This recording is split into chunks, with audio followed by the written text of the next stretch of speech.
1. David Draiman booed at Ozzy Osbourne Black Sabbath farewell, controversy explodes. 2. Supergroup controversy at Black Sabbath gig, fans react. 1. David Draiman booed at Ozzy Osbourne Black Sabbath farewell, controversy explodes. The response to Disturbed's lead singer David Draiman following his recent performance has ignited passionate debates among fans and followers. At the special Back to the Beginning farewell concert dedicated to the legendary Ozzy Osbourne and Black Sabbath, held on July 5 in Birmingham, England, Draiman faced an unexpected chorus of boos from parts of the audience. While honoring the icons of heavy metal, many in the crowd expressed their disapproval during Draiman's performance, leading to a divided reaction online. This event was quite the spectacle, as it was not only a tribute to two of music's most influential figures but also a gathering of numerous talented musicians united for a common cause. Draiman, who is openly Jewish and a dedicated supporter of Israel, took to social media to share his reflections on the concert. He posted a heartfelt message on Instagram, a screenshot of which was shared on X, expressing how surreal and emotional the experience was for him. "So surreal yesterday at #BackToTheBeginning. I learned so much from all the incredible talent and legacy that at Black Sabbath and at Ozzy Osbourne represent. Watching Ozzy perform Mama I'm Coming Home one last time brought tears to my eyes," he wrote, conveying both gratitude and reverence for the moment. During the concert, Draiman showcased his vocal skills by performing Ozzy Osbourne's classic track Shot in the Dark and Black Sabbath's iconic Sweet Leaf, joining an all-star lineup that included notable musicians such as Faith No More's drummer Mike Bordin, former Megadeth bassist David Ellefson, Jake E. Lee from Osbourne's solo band, Osbourne's keyboardist Adam Wakeman, guitarist Nino Bettencourt from Extreme, and Scott Ian of Anthrax. Reactions to Draiman's performance varied widely. Some fans voiced their disappointment, questioning whether he took the crowd's boos to heart, with one commenter bluntly stating, "Did you learn anything from the chorus of boos you received?"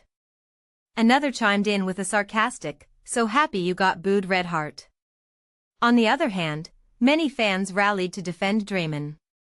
One supporter expressed empathy, saying, "So sorry for the boos.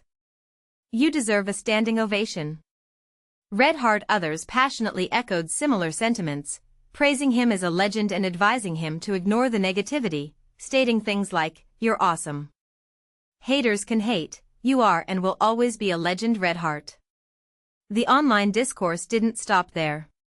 Some took a more confrontational stance against Draiman's critics, defending his position by stating, "Meanwhile, he got to be part of something you couldn't even dream of doing because you're a poor lonely loser living in your mom's basement.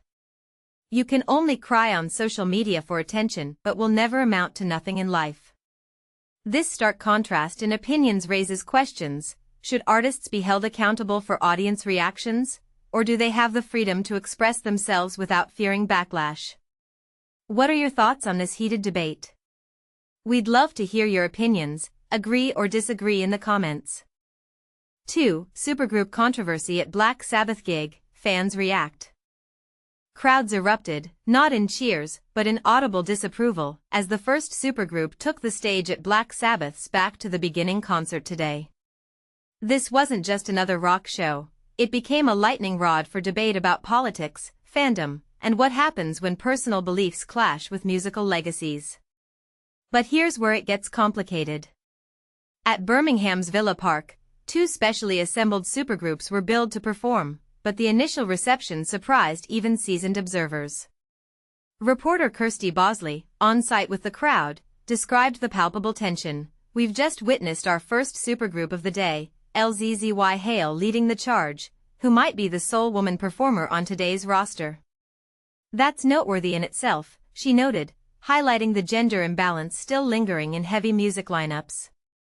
The band's lineup reads like a rock and roll trivia dream. Mike Bordin of Faith No More on drums, Megadeth's former bassist David Ellefson, and Jake E. Lee, the iconic guitarist behind Ozzy Osbourne's 1980s solo work.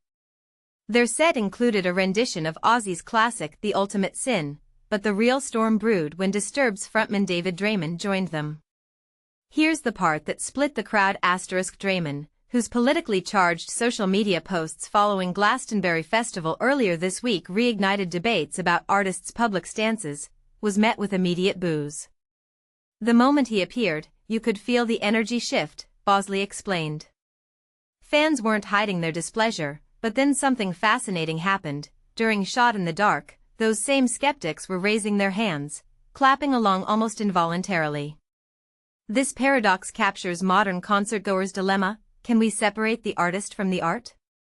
Draiman's band Disturbed famously reimagined Simon and Garfunkel's The Sound of Silence into a brooding metal epic, yet today it was his offstage persona under scrutiny.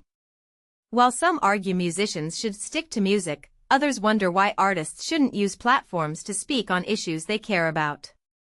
And this is what most people miss. Even amid the backlash, Draiman's vocal prowess remained undeniable. The crowd's half-hearted claps during his performance suggest a generation wrestling with cognitive dissonance, how to honor musical talent while rejecting certain ideologies. A deeper question lingers: should an artist's political views ever overshadow their creative contributions? Share your thoughts below, we're ready for the debate. P.S. Want exclusive memorabilia from today's historic event? Don't miss our glossy Black Sabbath End of an Era magazine, celebrating their final bow. Click here to order. Stay updated all weekend by joining our dedicated Black Sabbath WhatsApp group. Attendees, send your photos and stories to megan.archerfox@reachbook.com. We'll feature the best throughout the night.